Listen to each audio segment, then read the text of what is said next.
3 करोड़ घर और मैं बनाना चाहता हूँ। अब आयुष्मान भारत योजना दुनिया की सबसे बड़ी health insurance and health assurance की स्कीम है ये जी। 55 करोड़ लोगों को इलाज का भरोसा कि भाई अब आपको मोदी है, मोदी की सरकार है, 5 लाख रुपए तक का खर्च होगा, संभाल लेंगे। इस बार हमने मैनिफेस्टो में कहा है कि किसी भी वर्ग का, किसी भी समाज का, किसी भी बैकग्राउंड का व्यक्ति क्यों न हो, जिस भी परिवार में 70 से ऊपर की आयु के जो भी व्यक्ति होंगे, पुरुष स्त्री सब, उन सबको हम ये 5 लाख रुपए तक मुफ्त इलाज की सुविधा देंगे। इस बार हमने मैनिफेस्टो में ये भी कहा है कि जो आशा वर्कर हैं, आंगनवाड़ी वर्कर हैं, उनको हम इसका बेनिफिट देंगे। ट्रांसजेंडर जितने भी हैं, किसी भी आयु के क्यों न हो, हम उनको ये बेनिफिट देंगे। तो ये बात हम लोगों को बताते हैं। अब आप देखिए जी, हमारे देश में बैंकों का राष्ट्रीयकरण हुआ, ये जो मिलकर जब्त करने के खेल चल रहे हैं ना जी, पहले कर चुके हैं जी। सारी बैंकें प्राइवेट थी, लूट लिया रातों रात, गरीबों के नाम पे लूटा गया। लेकिन हमारे देश की बैंकें खस्ता हाल हो गई। आधे से अधिक आबादी ऐसी थी कि गरीबों के नाम बैंक तो लिया, लेकिन बैंक खाता नहीं था। ये मोदी ने आकर के 52 करोड़ बैंक के खाते खोले और उसका सबसे बड़ा मैंने फायदा उठाया। खाते खोल करके आंकड़ा नहीं किया मैंने, जनधन, आधार और मोबाइल, इस ट्रिनिटी को लेकर के direct benefit transfer 36 lakh crore रुपए, आंकड़ा बहुत बड़ा होता है जी। 36 लाख करोड़ रुपए डायरेक्ट बेनिफिट ट्रांसफर लोगों के खाते में गए।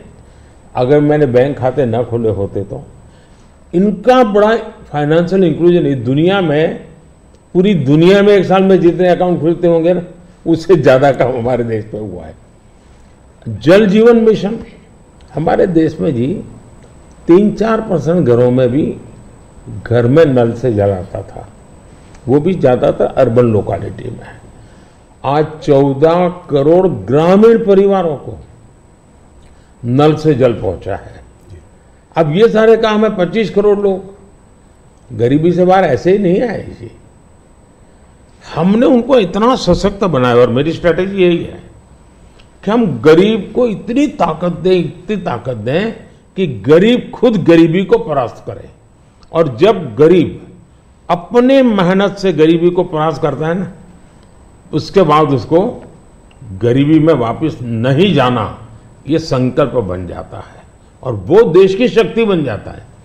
आज हमें फायदा है, 25 करोड़ लोग गरीबी से बाहर आए, बहुत बड़ा अचीवमेंट है जी। दुनिया इसकी तारीफ कर रही है जी।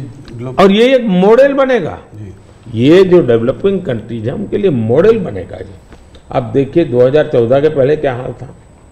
2014 के पहले आपके सारे मीडिया वाले निकाल दीजिए, फ्रेजाइल फाइव यही हेडलाइन होता था जी।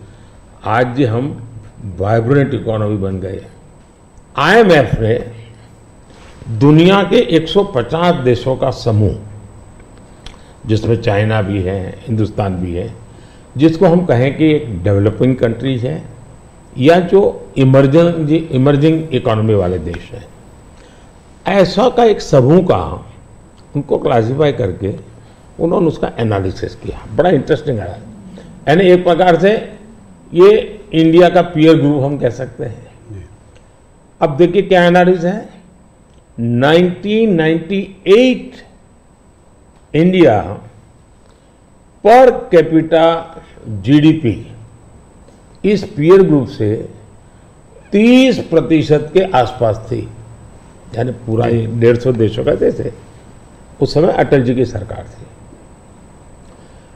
98 में अटल जी की सरकार है। 98 से 2004 अटल जी के अपने कार्यकाल में ये 30% को 35% ले गए। अच्छा प्रोग्रेस हुआ। लेकिन दुर्भाग्य देखिए जी, 2004 में ये सब खिचड़ी कंपनी आ गई और ये खिचड़ी कंपनी ने अटल जी की मेहनत जो थी उस पर पानी फेर दिया, 35% को 30 पर ले आ गए वो लोग। यानी इन सारी कंट्रीज ने भारत से ज्यादा अच्छा परफॉर्म किया और हमने बुरा किया। यूपीए की सरकार में भारत डेवलपिंग वर्ल्ड की अपेक्षा और गरीब हो गया। हमसे गरीब थे, वो भी हमसे आगे निकल गए। लेकिन 2014 में हम आए सरकार बनने के बाद, 2019 तक में आपको खुशी होगी, हम 30 पर से 37 पे पहुंचा दिया और 24 तक मैं जब पहुंचा हूं ये मामला 42% पहुंच गया है। यानी 30 छोड़ा था, हम 42 ले और ये हाईएस्ट है जी।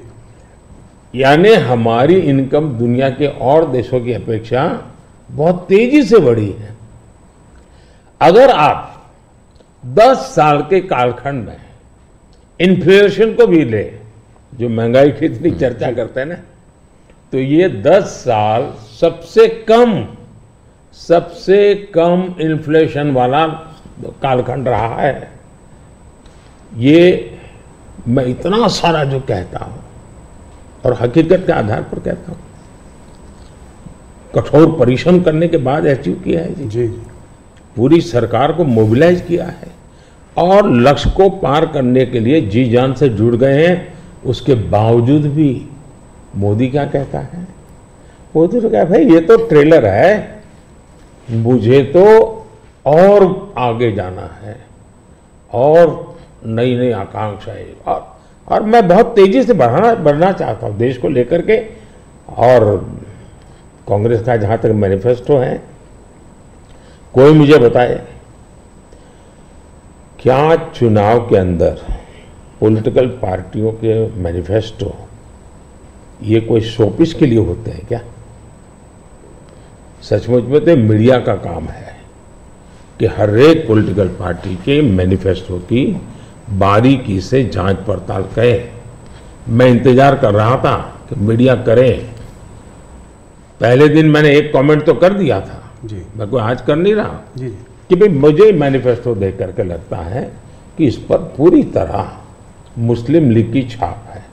तो मुझे लगा कि मीडिया चौंक जाएगा, जो एनालिसिस करने वाले चौंक जाएंगे, लेकिन पता नहीं अब उनकी व्यस्तता कुछ और है। मैनिफेस्टो में उनकी तरफ से जो परोसा गया उतना ही गुड़ी उछालते रहे।